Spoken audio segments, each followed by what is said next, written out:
Bonjour et bienvenue dans Libre Parcours. Dans cette émission, nous plongeons dans le parcours inspirant de nos invités. Aujourd'hui, nous recevons un homme au parcours fascinant, marqué par un engagement politique tôt, une carrière ministérielle et un lien fort avec la jeunesse congolaise. Il a respectivement occupé les postes de ministre du Tourisme et ministre de la Jeunesse. Mesdames et messieurs, j'ai l'honneur d'accueillir M. Yves Bonkoulou Zola, que je vous propose d'aller retrouver tout de suite.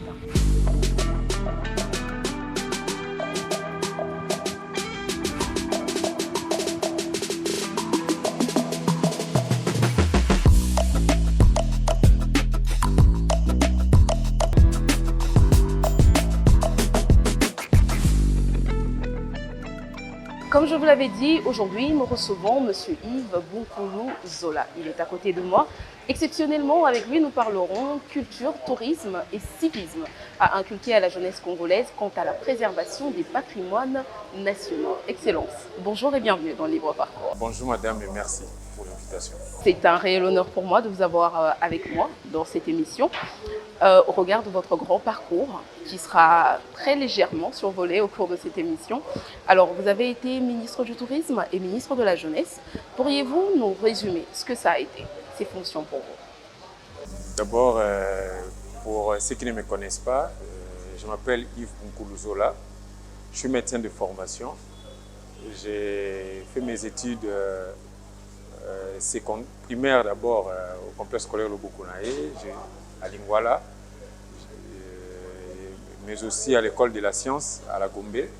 J'ai fait mes études secondaires au collège Notre-Dame du Congo à la Gombe et j'ai fait mes études supérieures à l'université de Kinshasa à la faculté de médecine où j'ai obtenu mon diplôme de docteur en médecine, chirurgie et accouchement.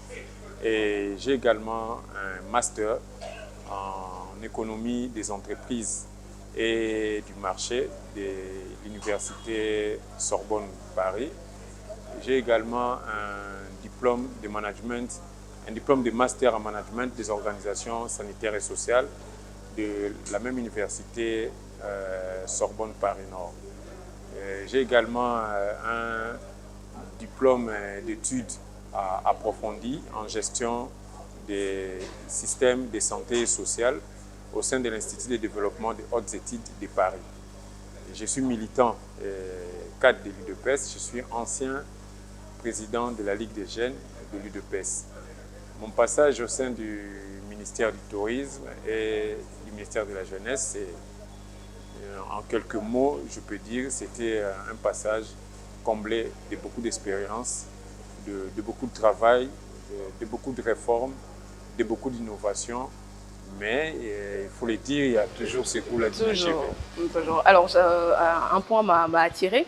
Vous avez fait médecine et c'est quand même très jeune que vous avez adhéré à un parti politique, alors que vous veniez d'une filière, ou je peux dire d'une option, qui au préalable ne vous prédestinait pas à un choix politique. Alors, à 18 ans, jeune diplômé d'État, je suppose, vous prenez la décision, la majeure décision qui va d'ailleurs définir la suite des événements, d'intégrer un parti politique et pas le moindre, vous intégrez l'UDPS. Qu'est-ce qui vous a motivé? Je pense que l'UDPS, c'est un patrimoine, hein. Moi je l'appelle comme ça, c'est un patrimoine pour la République démocratique du Congo. En fait, moi j'ai grandi à Lingwala. Vous savez, à côté de Lingwala, il y a ce qu'on appelle le Palais du Peuple. Le Palais du Peuple a connu une grande histoire dans notre pays. Dans les années 1990, c'était la conférence nationale souveraine qui était une grande rencontre qui devait amener notre pays à la démocratisation.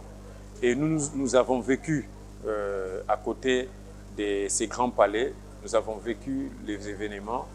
Et il y a également une personne, il faut le dire, de heureuse mémoire, Étienne Tshisekedi Moulumba, qui faisait parler de lui. Nous, on était jeunes, quand on suivait la retransmission, que ce soit de la conférence nationale, que ce soit de l'HCRPT, on entendait parler de Tshisekedi. C'est donc lui qui vous a inspiré? Et exactement, c'est lui qui m'a beaucoup plus inspiré. Et c'est son combat également qui m'a beaucoup plus inspiré.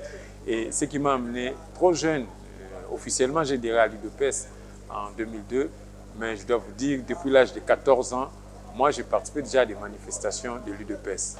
Donc pendant, je me rappelle, pendant l'époque de avant l'arrivée de l'AFDEL, à chaque fois qu'il y avait des manifestations de l'UDPS, nous on fuyait l'école. Bien qu'on était dans une école catholique et rigoureuse, mais on escaladait quand même des murs de fois. On fuyait l'école pour participer dans des manifestations. Et je me rappelle, pendant cette période, la dernière manifestation à laquelle j'ai participé, c'était la manifestation, si je ne me trompe pas, du 2 ou du 17 avril, je crois. C'était 1997. C'était le jour où le feu Étienne Tshisekedi, nommé Premier ministre, était empêché d'accéder à ses bureaux à la primature. Alors, quand même, il y a quand même des âges, vous évoquez là une étape de votre vie où vous étiez très jeune, 14-18 ans. À cet âge-là, aviez-vous conscience du pouvoir politique et étiez-vous conscient des décisions que vous preniez ou vous étiez influencé quand même par les gens autour de vous? En tout cas, il n'y a personne qui nous influençait. Nous étions plus attirés par le combat mené par Étienne Tshisekedi. Vous le compreniez à l'époque, à cet âge-là? À cet âge-là, on comprenait parce que nous avions eu un cours de civisme à l'école. Nous avons compris ce qu'était la dictature. Et quand nous avons vu qu'il y avait un homme qui se battait pour qu'il y ait la démocratie dans notre pays, pour qu'il y ait l'amélioration du social, et trop jeunes, nous n'étions qu'obligés d'être derrière cette personne et d'accompagner son combat. Et donc, 18 ans, très jeune, vous avez votre diplôme. La première chose que vous faites, c'est d'adhérer à ce parti qui, tel que vous le décrivez, vous a tant inspiré, étant déjà bien plus jeune que ça. Vous l'intégrez sans crainte ou vous avez quand même quelques petites craintes? Nous savons que c'était une décision quand même difficile parce que je dois vous rappeler, là où j'ai grandi à Lingwala, juste la parcelle qui était derrière nous, il y avait un grand militant, M. Jean Kaimbe, qui, on le voyait à chaque fois arrêté par les sbires du maréchal Mobutu. À l'époque, on les appelait les BCRS. Et c'était un papa très courageux et nous étions inspirés par son engagement et nous nous étions dit qu'ils étaient en train de mener une lutte noble et nous devons embrasser cette lutte, quels que soient les dangers. Donc vous aviez eu autour de vous beaucoup de leaders qui vous encourageaient à prendre cette voie-là. Ce n'était pas facile et je vous dis que nous étions découragés par nos parents qui n'étaient pas engagés en politique, particulièrement mon père et mes oncles. J'avais un oncle qui avait un autre penchant politique, il ne faisait que me décourager, mais moi j'ai tenu avec des amis, surtout à l'étape de l'université. Il y a Diabanza, il y a l'actuel gouverneur Daniel Bumba, il y a l'actuel premier vice-président de l'Assemblée nationale, Jean-Claude Chilumbaï, c'était les aînés qui nous ont accueillis à l'université. Il y a également tant d'autres, Emmanuel Luboya, l'ancien conseiller de l'ancien premier vice-président de l'Assemblée nationale, Jean-Marc Kabound. C'est des amis avec qui on a milité. Il y a Boni Kalonji qui est actuellement dans la sécurité rapprochée du président de la République, Fabrice Bakaloufou et Maningoy. C'est des amis avec qui, ensemble, à l'étape de l'université. Vous avez tenu tête aux parents. Exactement. Et avez engagé ce combat dans le DPS. Nous étions vraiment engagés dans ces combats. Alors, permettez-moi de faire un saut dans le présent. Vous êtes à présent parents. Compreniez-vous la crainte de vos parents à cette époque-là? Le seriez-vous, votre jeune fils, à peine âgé de 18 ans, n'étant pas, selon votre regard de parent, sûr de ce que sera son avenir, intégrer un parti politique qui a une ampleur aussi grande que l'UDPS? Je pense que j'ai appris la pratique démocratique à l'UDPS. Je ne peux que comprendre mon fils choisir son élan politique et je ne pourrais que le soutenir. Alors, vous avez intégré l'UDPS, vous y avez occupé des fonctions très importantes, notamment en 2018. Vous avez accompagné les jeunes dans les élections qui ont mené le président Félix Tshisekedi au pouvoir. Cette responsabilité a certainement été très très lourde. Pourriez-vous nous en raconter quelques Oui, c'est une très lourde responsabilité. Pour une petite histoire, moi j'ai commencé à exercer mes fonctions à la base, c'est-à-dire au niveau des mouvements universitaires. J'étais président du mouvement estudiantin de l'UDPS jusqu'à mon départ de l'université, mais j'ai commencé comme militant. À l'époque, quand moi j'ai adhéré à l'UDPS en 2002 à l'université, notre président, c'était l'actuel premier vice-président de l'Assemblée nationale, Jean-Claude Chilumbaï, qui était président de l'UDPS à l'université de Kinshasa. Et ce sont des aînés qui nous ont encadrés jusqu'à ce que moi-même, je devienne président à la section UDPS Unikin, jusqu'à créer avec des amis, je l'ai dit, Luboya, Diabanza, il y avait l'honorable l'élu de Chikapa, l'honorable Serge Junior Loukadi. Il y a tant d'autres amis que je n'ai pas cités. Victor Niang, qui est actuellement directeur général adjoint du Fonds spécial pour la promotion de l'entrepreneuriat de jeunes. C'est ensemble que nous avons milité et mis en place le mouvement estudiantin. Et c'est ce qui a amené à ce que le président Félix Tshisekedi, une fois élu président de l'UDPS en mars 2018, de me nommer en septembre comme président de la Ligue des jeunes de l'UDPS. Et le 6 septembre, j'étais nommé président de la Ligue des jeunes de l'UDPS. Nous sommes allés aux élections. Nous avons battu campagne pour notre candidat, Félix-Antoine Tshisekedi Tshilombo, avec l'accompagnement de l'UNC. Nous avons réussi à gagner les élections, ça il faut le dire. Nous avons gagné des élections haut la main.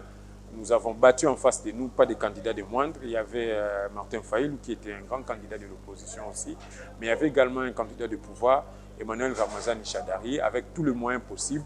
L'UDPS avec le maigre moyen. Nous n'avions qu'avec nous la population et la confiance du peuple. C'est ce qui a fait que le président Tshisekedi soit élu. Et ce jour-là, finalement, à la télévision, alors que tout le pays retient fortement son souffle, on attend qu'il sera finalement nommé président, justement, élu président, oui. Excusez-moi. Et là, on a Félix-Antoine Tshisekedi, qui est élu président, proclamé par la CENI. Vous qui avez accompagné les jeunes de son parti, justement, des jeunes qui ont porté ce combat jusqu'à le mener à ce pouvoir-là, qu'est-ce que vous vous dites? C'était les sentiments d'une mission accomplie. Il faut quand même le dire, l'UDPS avait derrière elle 37 ans de lutte. C'est une très grande organisation parmi les grandes organisations qui ont fait face à la dictature du président Mobutu. Et nous nous étions dit que c'était une étape importante, c'était la prise de pouvoir. Et là, maintenant, nous sommes en train de travailler pour que réellement les idéaux du père fondateur soient concrétisés, notamment le progrès social. L'UDPS, ce grand parti que vous avez intégré voilà, 23 ans maintenant, 2022-2025, si je suis bonne en calcul, ça fait 23 ans. Le parti est-il toujours celui que vous avez intégré le parti a beaucoup évolué. Et quand nous avons intégré, nous étions un parti d'opposition. Il faut quand même le dire, l'UDPS a été créé en 1982, a traversé 3 farouches dictatures, la dictature du président Mobutu, la dictature du président Laurent Désiré Kabila, la dictature du président Joseph Kabila, et nous étions donc décidés qu'il faut démocratiser réellement le pays. C'est ce que nous sommes en train de faire, c'est ce que le président de la République, Félix-Antoine Tshisekedi Tshilombo, est en train de faire. Nous étions décidés à faire de notre credo une réalité, c'est-à-dire de concrétiser le peuple d'abord. C'est ce que le président Tshisekedi est en train de faire et nous estimons que nous sommes sur la bonne voie. L'Union pour la démocratie et le progrès social. La société actuelle, la société congolaise actuelle, l'UDPS est au pouvoir. Croyez-vous que nous sommes en phase avec cette définition de l'UDPS au regard de la situation sociale actuelle? Je pense que la situation sociale, elle est mondiale. Hein. Nous ne devons pas penser qu'il n'y a que des problèmes en République démocratique du Congo. Mais je reste convaincu que depuis l'arrivée de l'UDPS au pouvoir, il y a beaucoup de choses qui s'améliorent dans tous les secteurs. Dans le secteur de la gouvernance, vous constatez qu'aujourd'hui, il y a un travail acharné abattu par le président de la République, Félix-Antoine Tshisekedi, pour l'amélioration de la gouvernance, notamment dans la lutte contre la corruption. Il y a également un grand travail qui est abattu aujourd'hui dans la démocratisation. Vous le savez, aujourd'hui, nous ne parlons plus des assassinats politiques comme à l'époque. Nous ne parlons plus des arrestations arbitraires comme à l'époque. Nous ne parlons plus aujourd'hui des bastonnades comme étaient victimes, nous, l'UDPS, quand on était dans l'opposition. Et je pense que vous avez posé une question qui était capitale. Nous, quand on était à l'université, quand vous revenez d'une marche et quand vous rentrez à l'université, vous avez la trouille, vous avez la peur au ventre. Vous vous posez la question de savoir est-ce que demain, je vais m'en sortir vivant. Mais ce n'est plus le cas aujourd'hui. Aujourd'hui, les jeunes qui sont dans l'opposition, ils mènent leur combat est respecté. Et dans le secteur de l'éducation, il y a beaucoup d'efforts qui sont fournis. Aujourd'hui, le président de la République, Félix-Antoine Tshisekedi Tshilombo, a réussi à mécaniser depuis son arrivée au pouvoir plus de 300 000 enseignants. Aujourd'hui, il n'y a plus ce qu'on appelle des non-payés, des NP, des nouvelles unités. Il y a un travail qui a été effectué. Il y a eu la construction durant son mandat de 7 ans ici, il y a eu la construction de plus de 700 écoles. Mais je dois le rappeler, On nous dit toujours l'UDPS, nous voulons souvent nous référer dans le passé. Mais le passé, c'est une référence. Depuis le président Mobutu jusqu'au départ du président Kabila, le Congo n'a pas construit plus de 300 écoles. Si c'est plus, c'est 316. Mais les 7 ans du président Tshisekedi, il y a 700 écoles qui ont été construites.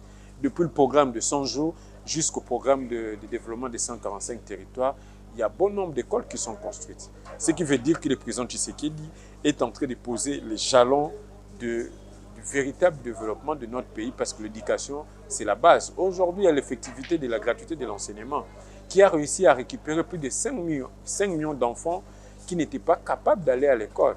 Vous savez, hier, nous, quand nous étions à l'école, il fallait que la maman vende au coin, il fallait que le papa fasse un travail pour envoyer l'enfant à l'école. Mais aujourd'hui, ce sont des épargnes que les parents effectuent parce que l'éducation de base est gratuite, effectivement, aujourd'hui en République démocratique du Congo. Et le président de la République a même la vision d'amener cette gratuité jusqu'au niveau secondaire. Et nous restons convaincus qu'avant la fin de son mandat, cela sera concrétisé. Et dans les jours qui viennent, vous allez vivre effectivement les cantines au sein des écoles primaires. Il y a nos enfants qui seront nourris. C'est grâce à la perspicacité et à la vision du président de la République, Félix Antoine Tshisekedi Tshilombo. Quand nous allons dans le secteur de la santé, on est toujours dans le social parce qu'on nous dit le peuple d'abord, l'UDPS a oublié le social. Mais non, dans le secteur de la santé, nous avons des hôpitaux qui ont été construits et réhabilités. Je donne l'exemple de l'hôpital Jason Tsendwe à Lubumbashi. Cet hôpital-là, je peux me tromper, mais je pense que ça doit faire peut-être plus de 40 ans que cet hôpital n'a même reçu une peinture. Mais là, l'hôpital a été réhabilité de fond en comble, a été équipé. Nous avons suivi le président de la République lorsqu'il est allé dans les Tanganyika. Il a inauguré un centre de santé, si je ne me trompe pas, je ne connais pas trop les territoires, mais c'est un territoire où les femmes enceintes devaient faire des centaines de kilomètres pour accoucher. Mais aujourd'hui, dans le cadre du PDL 145 territoires, il y a plus de 150 centres de santé qui sont en construction, beaucoup déjà construits, beaucoup déjà équipés et les travaux continuent. Et je pense qu'il y a également un secteur important, toujours dans le secteur de la santé. Vous avez la mécanisation de médecins. Vous savez, non, moi je suis médecin de formation. Vous savez, dans notre pays, ça fait plus de 15 ans que les médecins n'étaient plus mécanisés, que les médecins n'avançaient plus en grade. Mais là, le président de la République, Félix Antoine Tshisekedi, a signé une ordonnance où il a signé l'avancement des grades des médecins, où les médecins ont été mécanisés grâce au travail abattu par le ministre de la fonction publique, mais également l'alignement de médecins à la prime de risque, madame. Depuis l'arrivée du Félix Antoine Tshisekedi Tshilombo, le président de la République, il y a au moins 10 000 à 12 000 médecins aujourd'hui alignés à la prime de risque. Mais je vais vous faire rire, madame. Si nous prenons les 18 ans du président Kabila, il n'y a pas 4 000 médecins qui ont été alignés à la prime de risque. Mais en 7 ans, le président Félix Antoine Tshisekedi Tshilombo a aligné plus de 12 000 médecins à la prime de risque. Moi, je ne sais pas si c'est autre chose que le social, ce qui est en train d'être fait. Les travaux de construction des routes, il y a des travaux énormes qui sont effectués. C'est vrai que le président est en train de mener des actions. Je pense que ce que le peuple lui demande, c'est surtout de ne pas s'arrêter et de les étendre encore plus. Oui, le travail est en train d'être continué, le travail est en train d'être effectué. Et même dans l'armée, vous savez, le président de la République est en train de moderniser notre armée. Justement. Hier, notre armée n'avait pas autant d'éléments. Vous avez des jeunes qui ont adhéré à l'armée, vous avez l'amélioration des équipements de l'armée, vous avez la réhabilitation des infrastructures militaires. Puisque nous parlons des jeunes qui sont recrutés dans l'armée aujourd'hui, croyez-vous, nous reviendrons sur ce sujet plus tard, croyez-vous qu'ils auront combien de temps faudrait-il à ces jeunes-là pour qu'ils aient l'expérience d'un militaire? Je pense que nous avons vu nos jeunes qui ont combattu la rébellion du M23 à l'est de notre pays. La plupart, ce sont des jeunes qui ont été recrutés et formés récemment au sein de notre armée. Et il y a un délai, mais là, nous sommes dans une situation de guerre. Il y a la mobilisation qui est de tout azimut. Je lance encore un appel à tous les jeunes de se mobiliser, ceux qui sont forts, ceux qui sont encore en âge dans l'armée, d'adhérer à notre armée pour défendre notre patrie plutôt. La jeunesse, monsieur le ministre, Excellence, puisque nous parlons de la jeunesse, j'aimerais revenir un peu sur vos propos tout à l'heure. Le président a beaucoup fait pour l'évolution de la jeunesse, notamment dans la réhabilitation de plusieurs universités. Je pense que là, je suis en train de prendre mon verre, Serge. Je ne sais pas si je peux vous inviter. Bien sûr. Et surtout qu'on est pendant le mois de mars, je salue toutes les femmes. Je ne voudrais pas être un monsieur non galant. Bien Je pense sûr. qu'on pourra partager un verre. Un verre tout à l'heure, mais j'aimerais que vous répondiez quand même à ma question avant que nous ayons la direction de ce verre d'eau gentiment proposé. Que croyez-vous qu'il faut à cette jeunesse pour impacter notre société actuelle? Je crois fermement à la jeunesse congolaise. Nous avons un président qui écoute la jeunesse. Il faut voir d'abord la nomination au sein de postes décisionnels. Il n'y a pas un gouvernement, il n'y a pas un président qui a honoré autant de jeunes qu'il a fait le président Félix-Antoine Tshisekedi Tshilombo. Moi-même, je suis un des bénéficiaires. Il y a de nombreux jeunes qui sont dans des conseils d'administration, il y a de nombreux jeunes qui sont au gouvernement, il y a de nombreux jeunes qui sont à la présidence de la République. Et il y a de nombreux... Aujourd'hui, on apprend qu'il y a des entreprises qui recrutent par test. Avant, ça ne se faisait pas. Il y a aujourd'hui des programmes d'entrepreneuriat que le président de la République a lancés. Et je pense que quand nous serons à l'intérieur, je vais beaucoup développer ces programmes. Alors, c'est très gentiment que j'accepte votre invitation et je vous suis. Mesdames et messieurs, nous nous retrouvons donc dans la deuxième partie de cette belle émission. Et je vais donc répondre à cette invitation gentiment proposée d'un verre d'eau par le ministre Yves Bonkoulo-Zola. À tout à l'heure.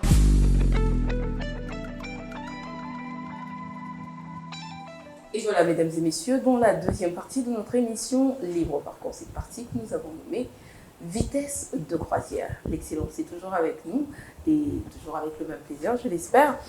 Excellence, nous voilà dans la deuxième partie de cette émission, mais avant, je pense que vous étiez en train de répondre à une question en cours quant à ce que la jeunesse devrait faire pour l'évolution de notre société actuelle. Comme je le disais, aujourd'hui, la jeunesse congolaise, c'est une jeunesse très dynamique, très résiliente. Et nous avons une grâce, il faut que je le dise, d'avoir un président de la République qui prête oreille à la jeunesse et veut faire de la jeunesse congolaise une jeunesse tournée vers le développement. Nous l'avons vu dans différents programmes mis en place, notamment la relance du Fonds spécial pour la promotion de l'emploi et l'entrepreneuriat des jeunes, la création du Fonds des garanties de l'entrepreneuriat au Congo, mais également divers programmes, notamment le programme PEJAB, qui est un programme d'entrepreneuriat de jeunes dans l'agrobusiness, mais aussi les programmes PADEM-PME, qui était un programme de financement ainsi que des concours de plans d'affaires pour le jeune. Il n'y a pas que les jeunes dans le secteur entrepreneurial, dans le secteur agricole, il y a également dans le secteur éducatif. Vous avez vu beaucoup de programmes privés, notamment le programme de la très distinguée Première Dame Excellencia, qui accorde des bourses d'études aux jeunes Congolais, mais également le gouvernement de la République démocratique du Congo, à travers le service national, dans la vision du président de la République, mis en place un programme de bâtisseurs où nous avons des jeunes qui étaient hier des délinquants, qui étaient hier dans l'oisiveté, sont aujourd'hui tournés vers la formation et également la relance de la formation professionnelle en République démocratique du Congo. Et même nous-mêmes, quand nous étions au niveau du ministère de la Jeunesse, nous avons relancé les programmes de centres d'insertion de jeunes ainsi que les programmes agricoles de la jeunesse. Les paroles du ministre honoraire de la jeunesse qui, comme je le disais au début de cette émission, a un lien fort avec cette jeunesse congolaise. Excellence, mesdames, vous avez été honorée à travers moi cette belle invitation à prendre verre avec l'excellence. Pour notre deuxième partie, alors que j'annonçais d'ailleurs tout à l'heure, j'aimerais poser une question. La culture, la RDC a une très belle culture qui, normalement, devrait encourager le tourisme. Les gens devraient faire le tour du monde pour venir découvrir cette belle culture. Aujourd'hui, au regard de cette culture, croyez-vous que la jeunesse œuvre pour la valorisation de la jeunesse congolaise particulièrement, œuvre pour la valorisation de sa culture? Effectivement, comme vous l'avez si bien souligné, la République démocratique du Congo est une méga biodiversité culturelle. Autant on parle du scandale géologique, mais je me dirais que la République démocratique du Congo a également une culture impressionnante. Et les jeunes ont un rôle capital à jouer, étant donné que le jeune représente 65 millions de la population congolaise. Donc c'est sur le jeune qui repose tout le poids de notre culture. Et donc moi je reste convaincu que le jeune joue un grand rôle dans la culture de notre pays, dans tous les secteurs. Nous pouvons aller dans les secteurs de la littérature. Vous avez des jeunes qui sont aujourd'hui, moi j'ai rencontré une association de jeunes éditeurs, mais je suis très fier du travail qu'ils abattent. Vous prenez dans le secteur sportif, c'est des jeunes qui redorent l'image de notre pays à travers les différentes compétitions, que ce soit nationales, que ce soit continentales. Nous avons récemment vu des jeunes dames des tout-puissants Mazembe qui ont gagné la Coupe d'Afrique. Nous avons vu le jeune Léopard qui ne cesse de gagner de victoire en victoire. Nous avons également vu notre équipe nationale féminine de handball qui était composée de jeunes.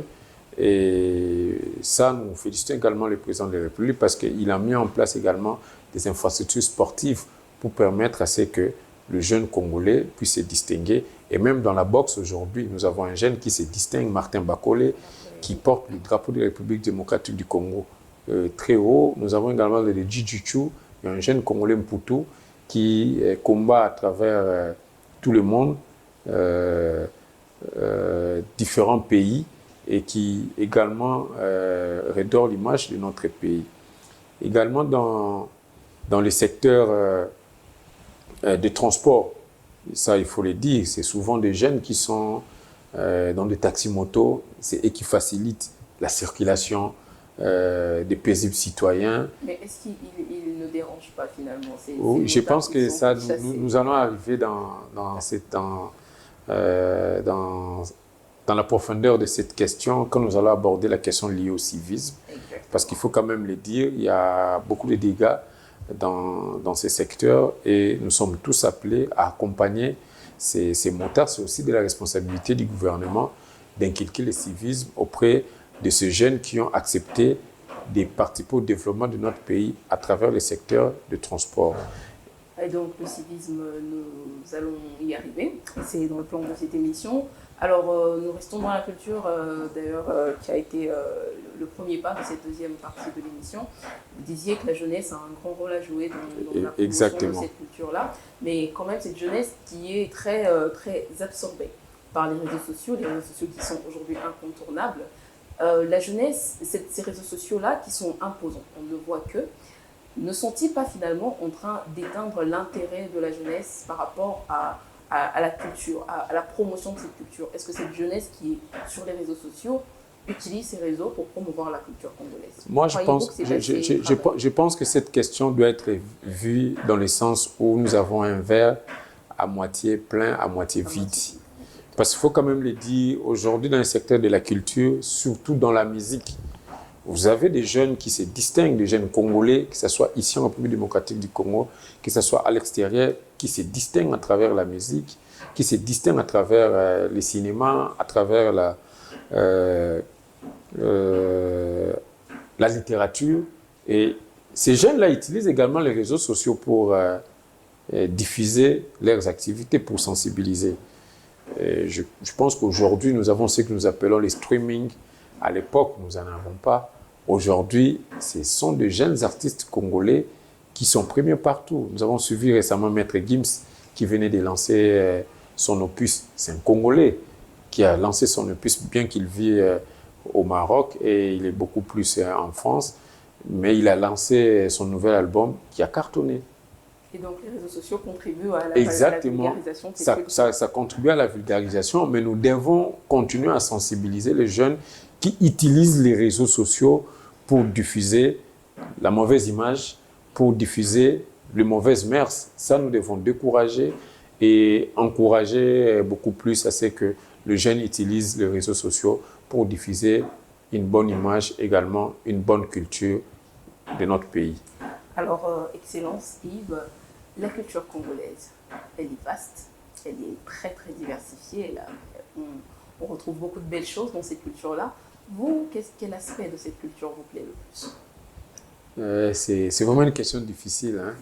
Parce qu'il faut le dire, dans la culture congolaise, moi j'aime la gastronomie congolaise, qui est une gastronomie riche et variée. Elle se distingue du fait que nous avons beaucoup d'ethnies qui ont pratiquement chacune une spécialité culinaire, mais c'est généralement le même mets qui se retrouve dans différentes cultures, peut-être préparé différemment. Il y a également la musique congolaise, il faut quand même le dire aujourd'hui, depuis un temps, depuis nos parents, la musique congolaise a fait la fierté de notre pays. C'est du Congo qui est né, si je peux me permettre de dire, en Afrique, la rumba. C'est la République démocratique du Congo qui a réussi également à mener la rumba au niveau, à devenir aujourd'hui un patrimoine universel mondial. Nous avons le soukous également, qui est un style beaucoup plus développé dans notre pays. Et c'est dans ce pays qu'est né le ndombolo, aujourd'hui qui est transformé pratiquement en afrobeat, qui fait aujourd'hui la fierté des grandes stars de la musique au niveau de l'Afrique. Donc je crois que la gastronomie et la musique, ainsi que la littérature, parce que moi-même maintenant j'apprends à écrire, sont vraiment le pan qui m'intéresse beaucoup plus dans la culture de notre pays, sans oublier nos traditions, parce que nous devons vraiment conserver nos traditions. C'est ce qui fait notre diversité avec les autres pays africains.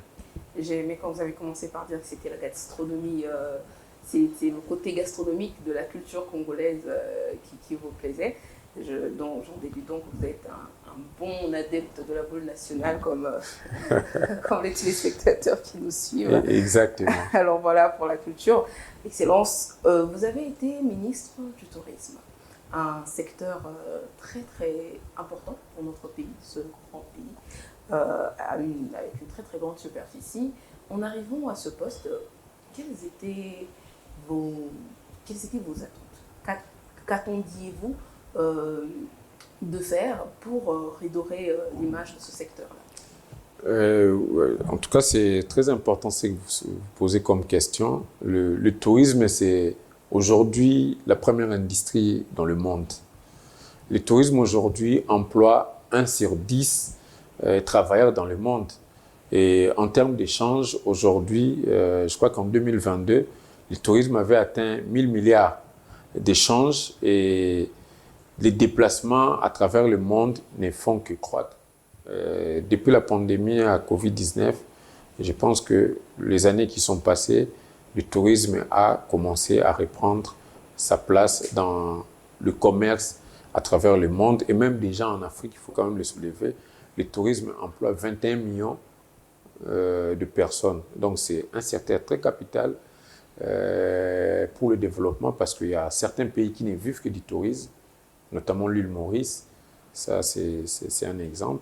Il y a également d'autres pays où le tourisme a un rôle important, notamment la France, l'Espagne, le Maroc, l'Égypte. Mais en République démocratique du Congo, le tourisme, c'est encore un secteur, très long je peux dire en latence, comme vous l'avez vraiment dit. Nous sommes encore dans un stade de latence et il y a quand même beaucoup de choses qui ont été faites. Moi, à mon arrivée, j'avais d'abord posé un diagnostic. Nous avons vu d'abord le force, le faiblesse, les opportunités, les menaces qui caractérisaient le secteur du tourisme. Nous avons travaillé pour l'élaboration d'abord d'un plan directeur national de développement du tourisme, ce qui nous a permis également à aboutir à l'élaboration d'une politique nationale du tourisme.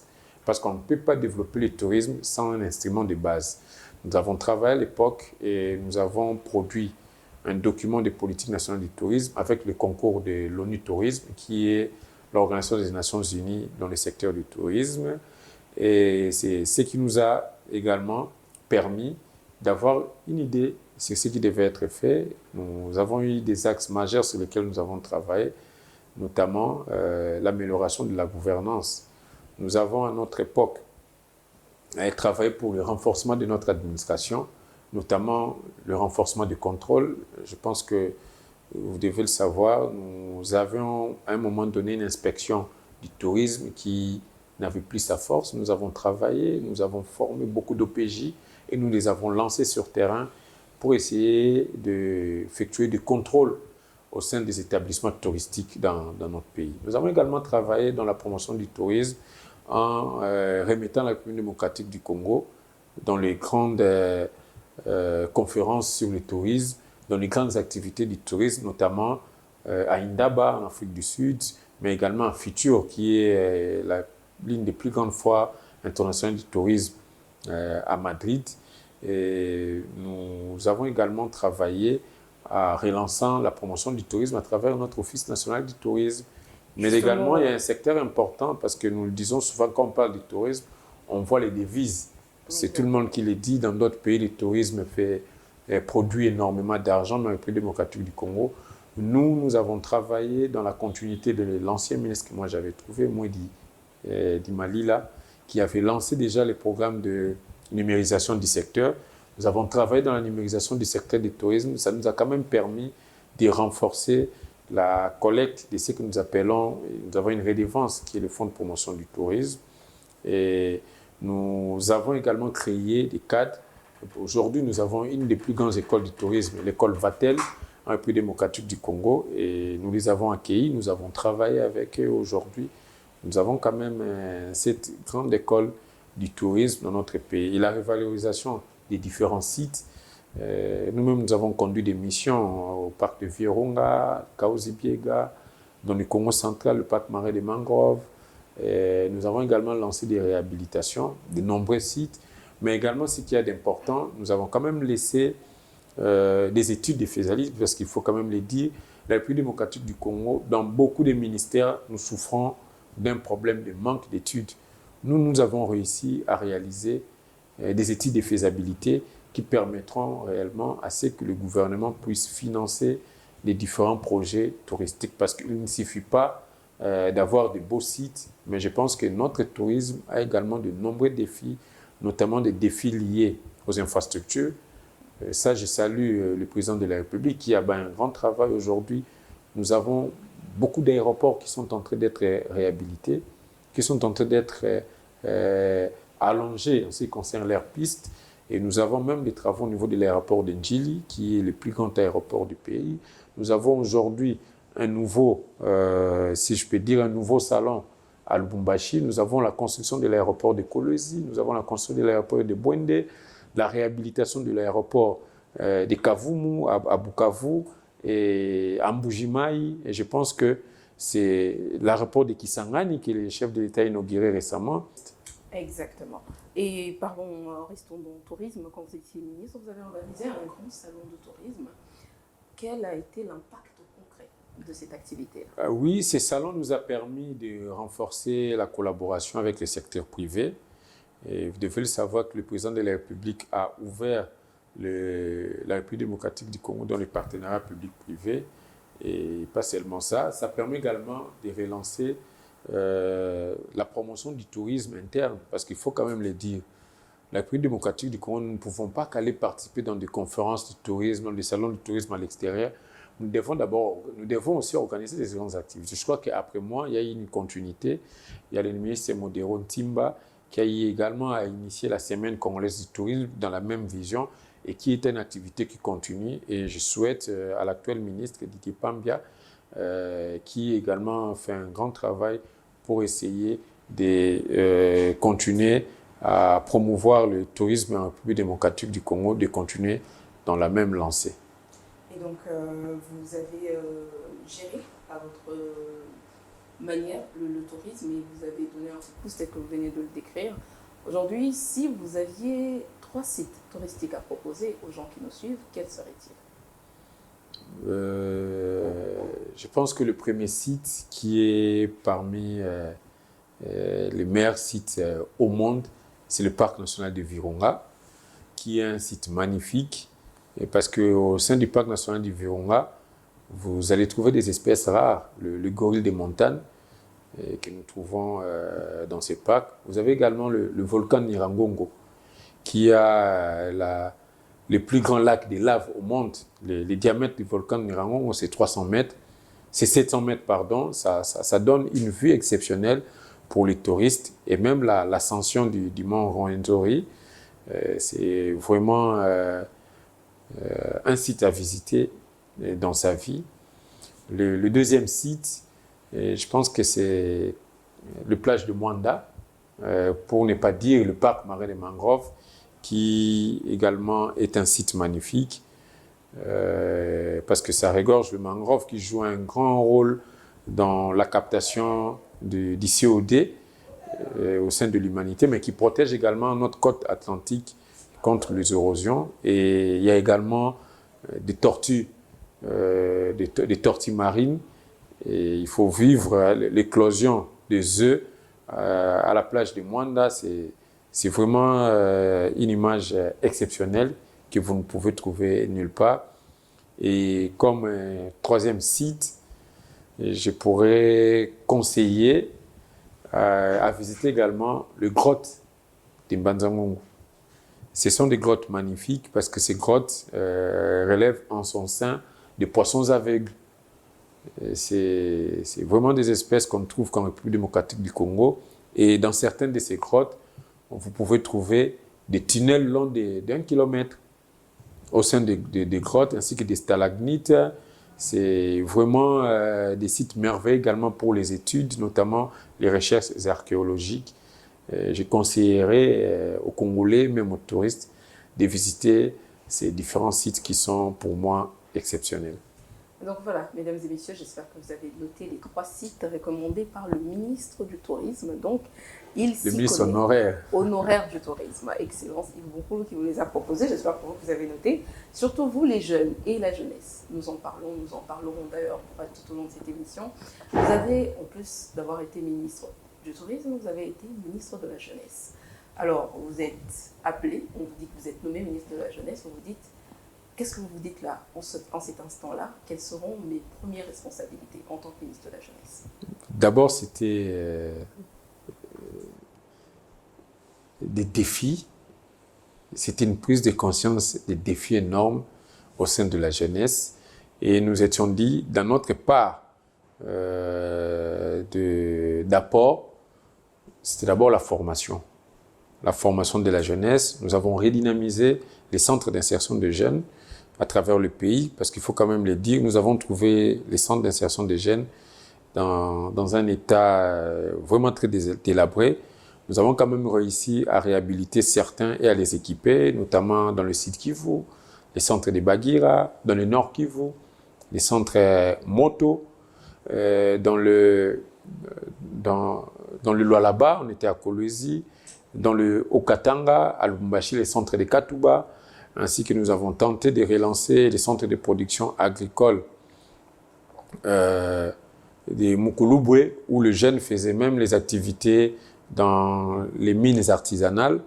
Nous avons également ici à Kinshasa réhabilité les centres d'insertion de jeunes de Bandalungwa, et nous avons commencé certains travaux à Kitambo, mais ça, c'est juste une goutte d'eau dans l'océan, parce que la République démocratique du Congo regorge 108 centres d'insertion de jeunes. Nous avons également pensé qu'il fallait accompagner les jeunes dans l'entrepreneuriat. C'est pourquoi, pendant notre gouvernance, nous avons vraiment beaucoup travaillé, d'abord pour la relance, le lancement plutôt du Fonds spécial pour la promotion de l'entrepreneuriat des jeunes, qui est un établissement public créé depuis 2018, mais qui n'a effectivement commencé qu'en 2021 pratiquement. Nous avons également accompagné les jeunes dans différents programmes de financement, le PADEM-PME, qui était un programme d'appui au financement des jeunes, où il y a des jeunes qui ont réussi pratiquement, il y a 1000 jeunes qui ont réussi les financements. Au regard de ce qu'a été votre gestion à la tête de ce ministère, pourriez-vous aujourd'hui, honnêtement, dire que vous voyez les répercussions directes de votre gestion dans la jeunesse congolaise? Ouais, c'est difficile de le voir directement, parce que ça, ce ne sont que des jalons qui ont été posés. La jeunesse congolaise, c'est 65 millions d'habitants, et je ne pense pas qu'il y ait un travail qui a été effectué qui peut-être n'a directement que bénéficié à une dizaine de milliers serait une satisfaction, je ne pense pas. Donc je pense que le travail qui reste à faire est grand. Et j'avais oublié également un aspect important, c'était la production d'un guide d'initiation à la nouvelle citoyenneté que nous avons produit, qui nous a amené même à aller jusqu'à sensibiliser les jeunes dans les universités, même en province, notamment à Bumba, à Lissala, où nous avons également équipé des centres d'insertion de jeunes. Et je crois que c'est des bases qui ont été jetées, surtout des bases sur la question liée à l'initiation à la nouvelle citoyenneté qui doivent être pérennisées. L'initiation à la nouvelle citoyenneté. Comment expliqueriez-vous à un jeune ce que c'est l'initiation à la nouvelle citoyenneté? En fait, c'est un concept qui peut avoir beaucoup de significations, mais en clair, c'est initier le Congolais à devenir un citoyen différent de ce qu'on est aujourd'hui. Parce qu'il faut quand même le dire aujourd'hui, l'image du Congolais n'est pas beaucoup plus positive. Le Congolais est présenté comme un incivique. Le Congolais est présenté dans tous les secteurs, que ce soit dans le secteur fiscal. Hein. Nous brillons beaucoup dans l'incivisme fiscal, nous brillons dans l'incivisme routier, nous brillons dans l'incivisme dans beaucoup de secteurs. Et le président de la République a eu cette vision de pouvoir changer les choses. C'est pourquoi d'abord il a créé au sein de son cabinet la cellule de changement des mentalités et il a relancé d'abord au ministère de la Jeunesse la question de l'initiation à la nouvelle citoyenneté qui aujourd'hui se trouve au niveau de l'éducation nationale parce qu'il estime qu'il faut jeter les bases pour un nouveau citoyen. Et moi, je pense que le travail qui a été abattu, c'est un travail efficace parce que c'était pour la première fois que nous avons produit une politique nationale sur l'initiation à la nouvelle citoyenneté, mais ainsi qu'un guide. Ces guides-là regorgent en son sein, si je peux dire, l'histoire de la citoyenneté congolaise. Il faut le dire, à l'époque coloniale, les citoyens congolais, c'était comme une machine. Il était destiné qu'à produire. Mais tandis qu'aujourd'hui, les citoyens congolais doivent être considérés comme un citoyen tourné vers le développement. Et donc, c'est-à-dire, nous avons au sein de ces guides mis en place de mécanismes de formation dans le volet moral ainsi que civique au niveau primaire et secondaire et au niveau supérieur. Nous avons prévu des formations sur les grandes matières notamment liées au développement, notamment liées à la protection de l'environnement, notamment liées à la protection du patrimoine national. Nouvelle citoyenneté, parce qu'il faut absolument redorer l'image de cette ancienne citoyenneté quand même entachée par tout ce que vous venez de nommer là, la corruption et toutes ces bavures qui continuent aujourd'hui encore de qualifier le Congolais. Ça nous porte directement vers notre sujet du civisme. Excellence, aujourd'hui nous avons un réel problème de gestion de mentalité dans la société congolaise. On a besoin d'une société, je ne dirais pas qui manque de repères, mais qui va très souvent dans tous les sens. Le civisme, excellence, est-il manqué aux premières heures de la vie, c'est-à-dire à l'école primaire, secondaire, où c'est en grandissant que naturellement ce Congolais-là décide de choisir le côté obscur que celui éclairé? Je pense que nous avons tous une responsabilité, ce n'est pas que le gouvernant. Il faut quand même le souligner que la République démocratique du Congo a traversé une des périodes difficiles, c'était la période du président Mobutu avec la zaïrianisation. Il y a des mentalités qui commençaient à être détruites. Il y avait la corruption, il y avait la résurgence de mauvaises pratiques, les tribalismes, les régionalismes. Et je pense que tous ces mots, à un moment donné, il fallait qu'un diagnostic soit posé et le président de la République a posé les bons diagnostics. Je pense que le président Kabila l'avait déjà fait à son époque, quand il avait dit qu'il n'a pas réussi à transformer la mentalité congolaise. Mais le président Tshisekedi ne s'est pas arrêté à le dire, mais il a mis en place des mécanismes réellement pour changer cette mentalité. Notamment la création de la cellule de changement de mentalité, mais aussi la création du portefeuille d'initiation à la nouvelle citoyenneté. Et moi, je crois que je reste convaincu que ce travail réalisé dans toutes les couches de notre société va porter des fruits, mais ce ne sont pas des fruits qui doivent être là aujourd'hui.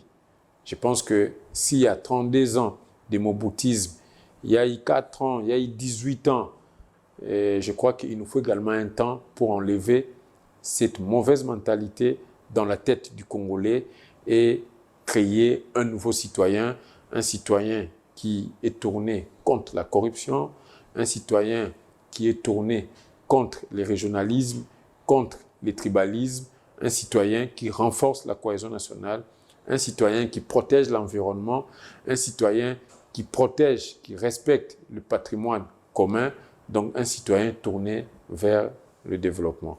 Alors ce temps qu'il faut aux autorités compétentes pour inculquer des nouvelles mœurs à ce Congolais jeune. J'espère pas un temps éternel, comme dirait la Bible très bientôt.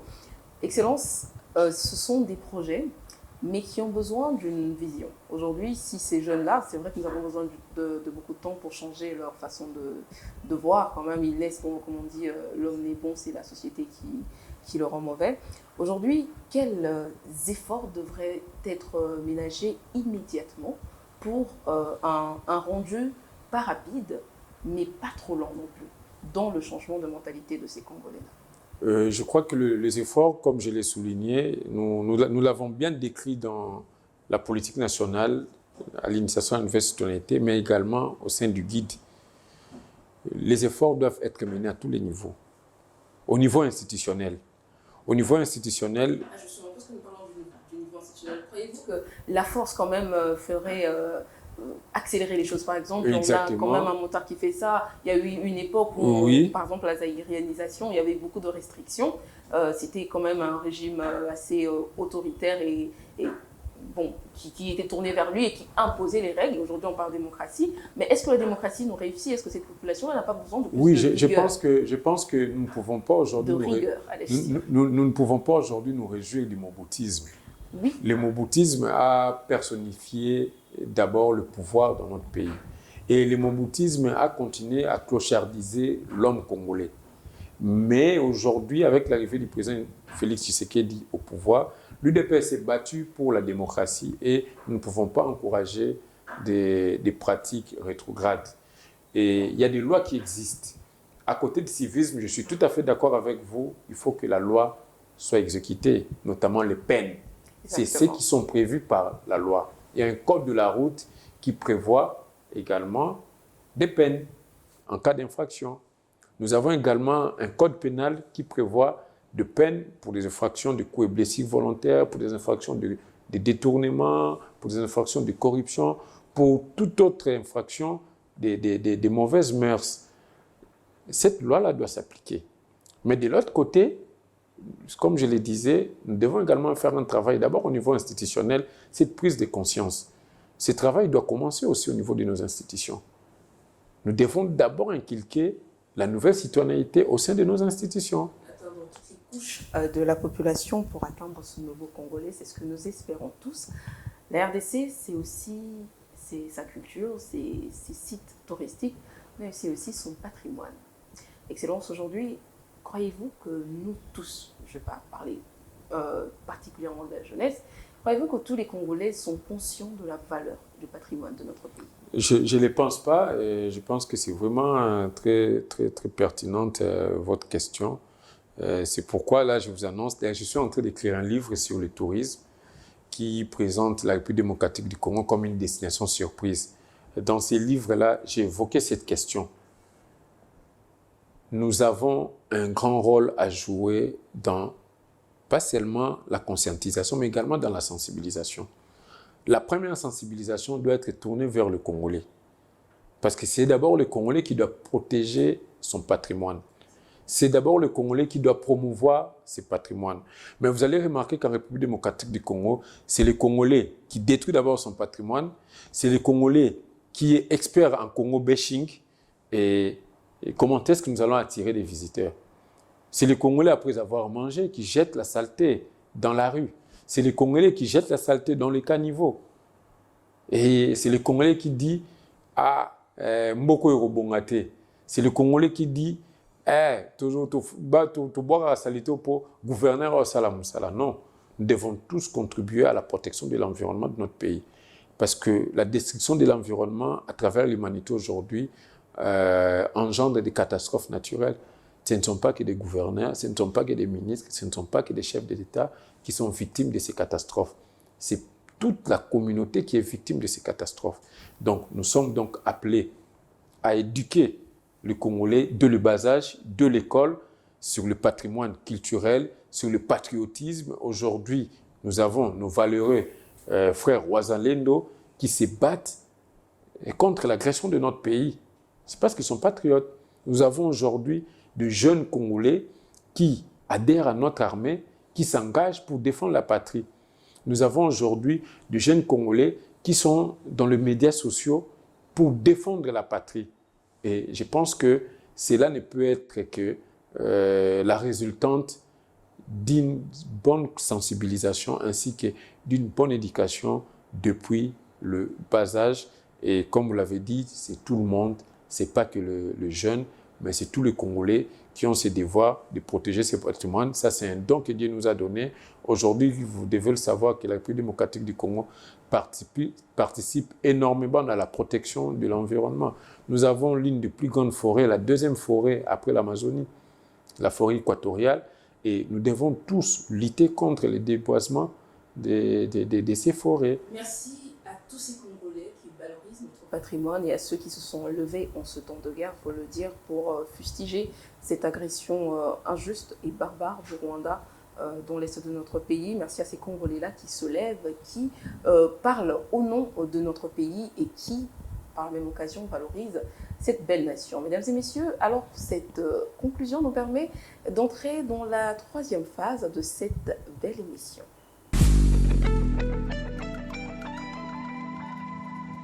Mesdames et messieurs, nous voilà dans la troisième et dernière partie de cette belle émission Libre Parcours. Cette troisième partie que nous avons nommée la balade, la grande balade. Normalement, nous aurions dû faire cette belle balade avec l'excellence Yves Boukoulou. Malheureusement ou heureusement, cette soirée est bénie et donc pluvieuse. Nous allons nous contenter d'échanger avec lui ici seulement. Différence. Je vais me rapprocher de lui parce que les sujets qui touchent aux activités caritatives nécessitent un rapprochement. Tant qu'on aide la population, il faut en parler de face à face. Alors, je vais tout de suite rejoindre Excellence qui ne nous a pas quittés. Depuis le début de cette émission, Excellence, me revoilà. Cette fois-ci, avec, si vous le permettez, cette fois-ci, je vous reviens. Monsieur Yves Boukoulou Zola. Vous êtes médecin de formation, vous avez été président de la Ligue des jeunes de l'UDPS, vous êtes toujours dans l'UDPS jusqu'à présent, vous avez été ministre du Tourisme, ministre de la Jeunesse, vous avez fait beaucoup d'activités, vous avez essayé à votre manière de dosser le niveau de ce pays dans les secteurs dont vous avez assuré la direction. En dehors de cela, toutes ces choses officielles que vous avez gérées, avez-vous des activités caritatives? Avez-vous une association? Avez-vous, d'une manière personnelle, engagé des activités pour la promotion de la valeur humaine de cette population qui est souvent miséreuse? Effectivement, je suis dans des activités sportives. Donc, je suis président d'honneur d'une équipe de basketball, BC Banalingwala. Parce que je suis moi-même natif de la commune de Lingwala. Et également, dans les mêmes activités, il y a beaucoup d'actions que j'ai menées dans le cadre de l'accompagnement de la jeunesse au sein de clubs de judo, particulièrement Judo Club Bondeko à Lingwala, Judo Club Lingwala, Judo Club Sekam, ainsi que le Judo Club Centrakine, qui est un grand club de judo dans les districts de la Lukunga. Mais également, en tant que médecin, nous sommes en train bientôt de travailler pour mettre en place une structure sanitaire qui devra accompagner les jeunes dans les questions des santé sexuelle et reproductive, mais également dans la médecine générale. Vous avez tout de suite parlé sport. Je suppose donc que vous êtes un très bon sportif. Pourquoi le sport immédiatement? Quel sport pratiquez-vous justement pour que vous y pensez? Moi, j'ai pratiqué le judo. Ah, vous êtes maître ceinture noire? Non, même pas. Malheureusement, je ne suis pas allé aussi loin en judo que dans les études qu'en politique. Je suis ceinture blanche en judo. Okay. Au sein du Judo Club Bondeko, c'est là où j'ai commencé la pratique du judo. Je suis resté attaché à ce club que je continue à accompagner jusqu'à aujourd'hui. Mais également, j'étais à l'école de foot de Kinshasa. À l'époque, on appelait EFOKIN. Mais même dans le football aussi, je ne suis pas allé loin. Aujourd'hui, je suis dans le football amateur. Donc, nous avons un club d'amateurs de football que nous appelons Dynamique. C'est un club qui regroupe généralement les anciens de l'université de Kinshasa, de notre période, hein, ce n'est pas tous les anciens, mais des amis avec qui on était familiers. Et là, nous jouons pratiquement tous les dimanches au football. Alors moi, j'espère qu'à la fin de l'émission, vous me montrez quelques prises du judo et vous m'apprendrez à faire quelques passes pour que je défie, que j'intègre aussi les léopards. Les RTC, il faut défendre le pays à tous les fronts. Alors un point m'a beaucoup intéressé, la santé sexuelle et reproductive. Ce domaine-là, chez la jeunesse, il est très flou parce que les tuteurs ont du mal à aborder ce sujet-là avec ces jeunes. Alors vous arrivez, vous vous dites que vous allez investir dans cette formation à la santé sexuelle et reproductive. Pourquoi ce domaine-là? C'est parce que d'abord, moi, je suis médecin. En tant que médecin, j'ai commencé à travailler dans la prise en charge des minorités sexuelles au sein de l'ONG ACPROVIC, qui appartenait à Dr Mukiese, qui est un médecin, un spécialiste en santé publique, qui avait compris qu'il y avait un secteur au sein de la société qui était pratiquement une catégorie de population qui était plus à risque, qu'on appelle les key pop, donc des populations clés. Donc, en termes simples, c'est des homosexuels ainsi que les professionnels des sexes.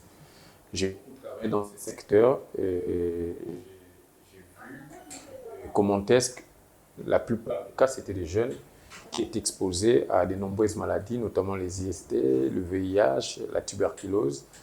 Et pendant mes 4 années que j'ai travaillé dans ces secteurs, j'ai acquis vraiment une certaine expérience, notamment dans la planification familiale. Et je m'étais dit qu'à un moment donné, j'ai aussi un rôle à jouer dans la société, c'est de remettre à la société ce que la société m'a donné. J'ai été formé comme médecin, j'ai été encadré et j'ai eu l'opportunité d'exercer à de hautes fonctions.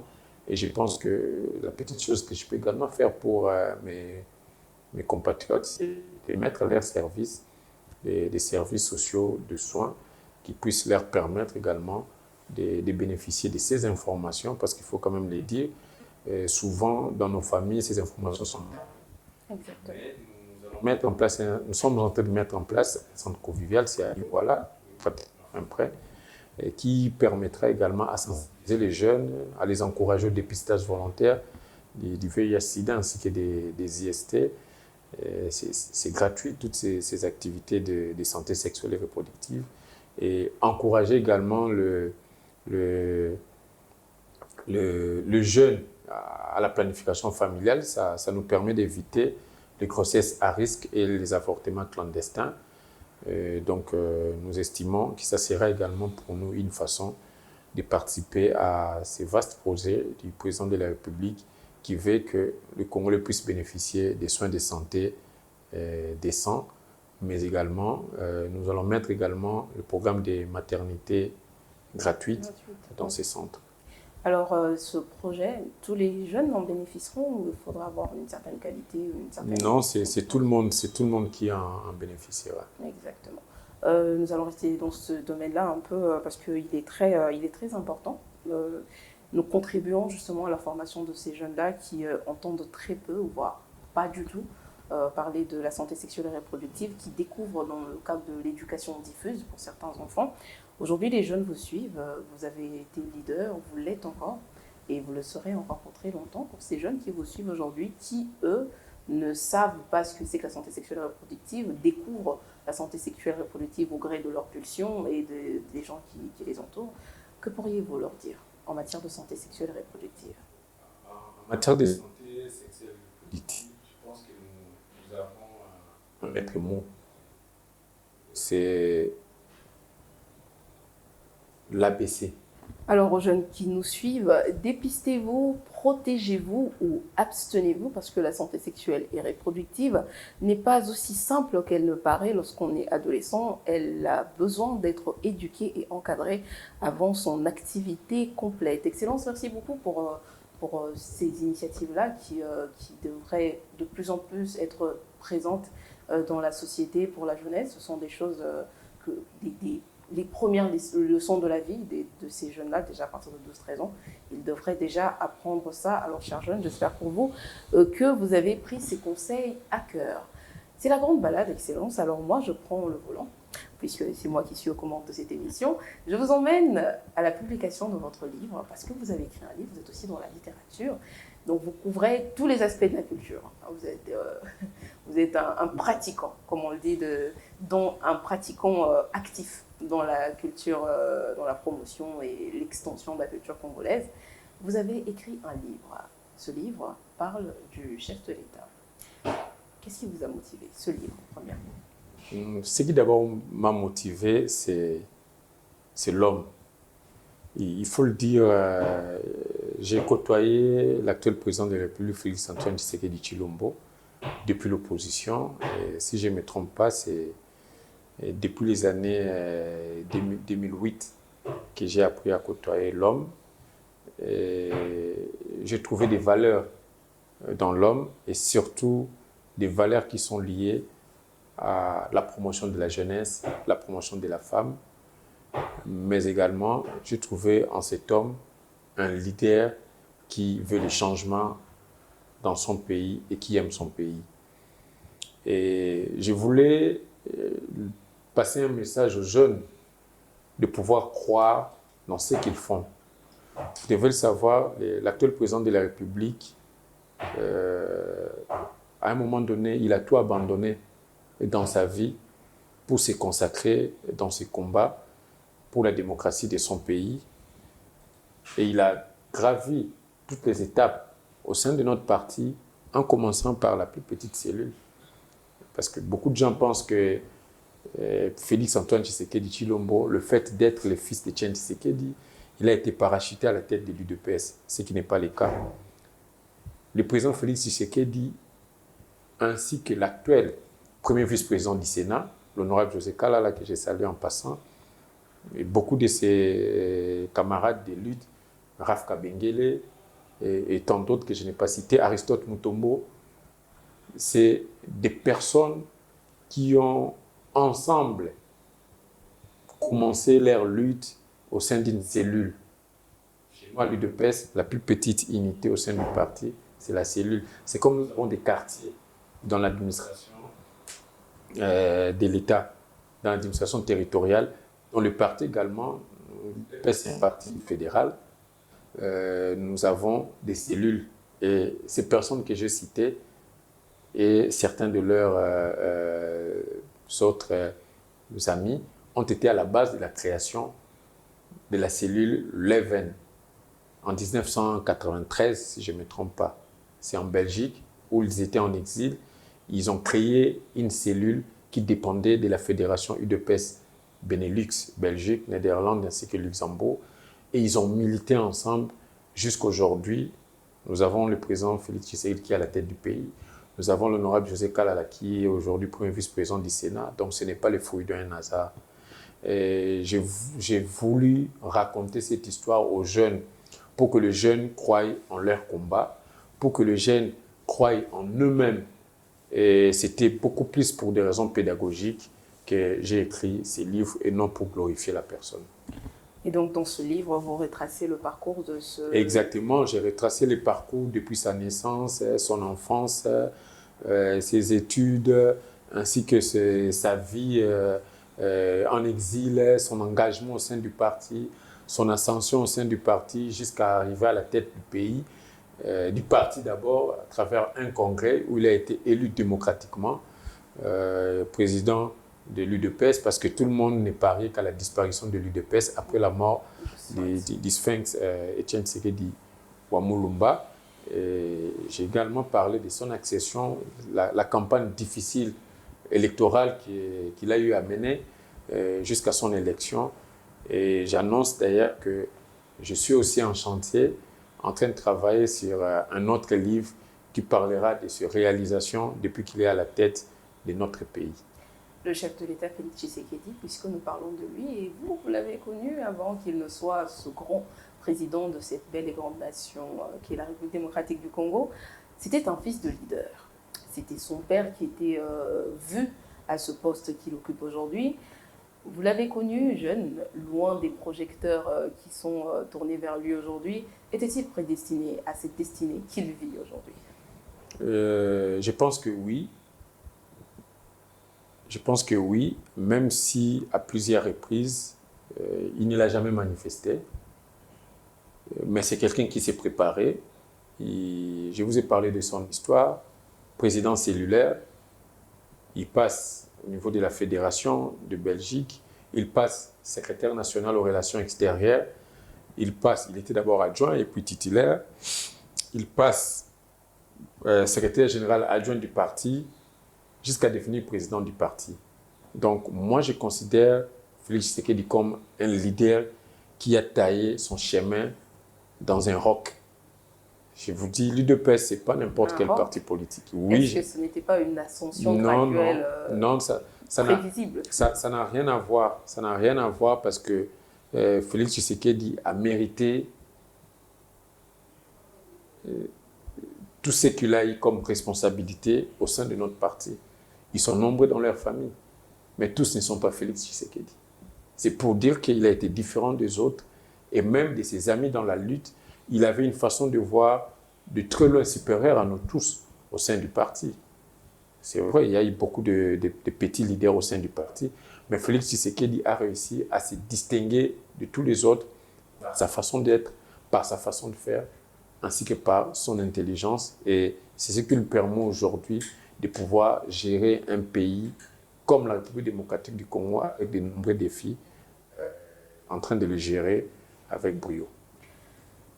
Libre Parcours a eu l'honneur de vous recevoir. Nous n'avons pas le droit de chuter complètement dans cette émission qui a évoqué différents aspects de vos fonctions, des fonctions que vous avez assumées. La RDC aujourd'hui fait face à une agression et qui a pris de l'ampleur ces derniers mois.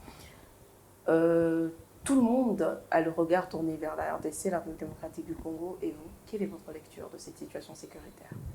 Ma lecture de cette situation sécuritaire, c'est plus un appel à la conscience collective. Nous devons comprendre que nous n'avons que le Congo comme pays. Nous devons le défendre, nous devons le protéger, nous devons demeurer unis, quelles que soient nos divergences. C'est ce qui fait aussi la force des États. Donc, je vais lancer un appel à tout le monde de se mettre derrière le président de la République, le commandant suprême, pour que nous puissions, pour une fois pour toutes, mettre fin à ces multiples agressions dont est victime notre pays. Nous devons le rappeler que le Rwanda a la convoitise de beaucoup de choses dans notre pays. Pas seulement nos terres, mais je pense aussi notre culture. Parce que le Congolais n'a jamais régné sa culture. Et nous avons en face de nous une population qui réunit ce qu'ils sont pour s'attribuer par les armes la nationalité congolaise. Et cela doit nous interpeller afin que demain, nous puissions léguer à nos enfants un pays tel que nous l'avons trouvé depuis la conférence de Berlin qui avait jugé sur le partage des frontières. Donc c'est beaucoup plus cet appel que je lance plutôt que me plonger dans une lecture sur le triomphalisme ou le fatalisme. Voilà, Excellence, merci. Libre Parcours, c'est déjà fini. Alors, c'est 60 minutes passées en votre compagnie à apprendre et à découvrir un peu plus ce qu'ont été ces fonctions que vous avez assumées, mais aussi d'autres fonctions que vous continuez d'ailleurs d'assumer dans d'autres domaines. Un dernier mot avant de clore l'émission? Le dernier mot serait d'encourager le président de la République pour le combat qu'il est en train de mener, mais aussi le gouvernement de la République.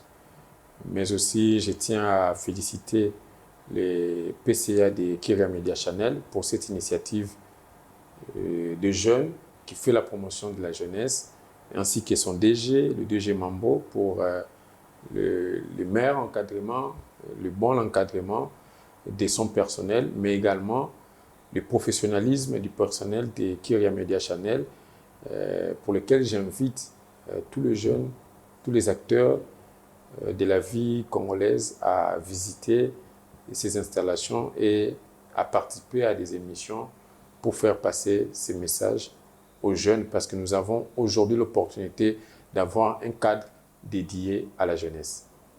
Excellence, merci beaucoup pour ces mots et pour ces encouragements à l'endroit de KMC Télévision. Moi, c'était un honneur de vous recevoir. C'est une première et j'espère pas une dernière. Je vous recontacterai certainement, peut-être à la sortie de votre prochain livre, pour que nous en discutions. Encore une fois, merci beaucoup, Monsieur Yves. C'est moi qui vous dis merci et je suis très fier du travail que vous abattez et surtout du déroulement de cette émission. Merci beaucoup. Chers téléspectateurs, Livre Parcours, c'est fini. Je sais, les bonnes choses ne durent jamais.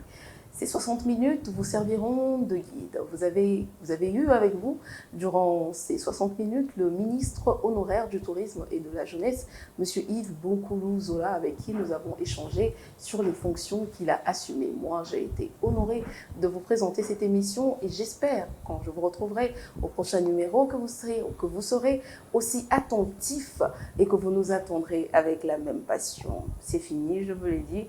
Restez branchés sur Kyria Media Channel pour ne rien rater de ces belles émissions qui sont proposées pour vous. Mais avant de clore, je ne saurais clore cette émission sans remercier ces héros dans l'ombre qui font que cette émission existe et plusieurs autres sur cette chaîne Kyria Media Channel.